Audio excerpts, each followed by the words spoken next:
సాధారణంగా దేశవాళీ క్రికెట్లంటే ఎక్కువగా అభిమానులు అంటే క్రికెట్ అంటే ప్రాణం పెట్టేవారు తప్ప పెద్దగా జనరల్‌గా సామాన్య ప్రేక్షకులు చూడరు. కానీ ఈసారి దులీప్ ట్రోఫీలో మొత్తం మన భారత జట్టు స్టార్ ఆటగాళ్ళందరూ వచ్చేస్తున్నారు. కోహ్లీ, రోహిత్, బూమ్రాని పక్కన పెట్టేస్తే మిగిలిన అగ్రశ్రేణి ఆటగాళ్ళందరూ బరిలోకి దిగుతున్నారు. దానికి తోడు శ్రేయస్ అయ్యర్, శుభమన్ గిల్, రుతురాజ్ గైక్వాడ్, అభిమన్యు ఈశ్వరన్ ఈ నలుగురు కూడా కెప్టెన్‌గా వ్యవహరించబోతున్నారు.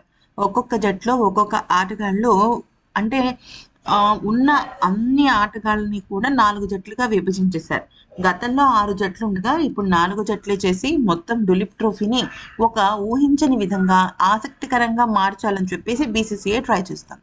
అయితే ఇప్పటికే కొంతమంది ఆటగాళ్ళు అనంతపురం చేరుకుని అక్కడ ప్రాక్టీస్ సెషన్స్ మొదలుపెట్టారు.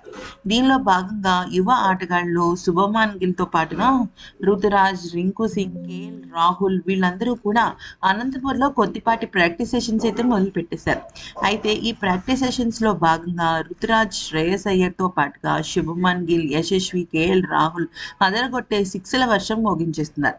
అయితే అనంతపూర్‌లో ఈ ప్రాక్టీస్ సెషన్స్ ప్రారంభించడము ఇంకా పూర్తిగా పూర్తిగా జరగలేదు. అందరు ఆటగాళ్ళు కూడా రాలేదు.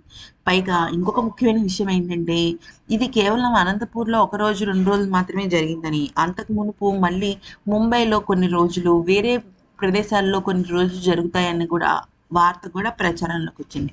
ఏది ఏమైనప్పటికీ కూడా 40 రోజుల పాటు క్రికెట్ లేకపోవడం క్రికెట్ అభిమానులకు ఒక రకంగా నిరాశనే చెప్పుకోవాలి.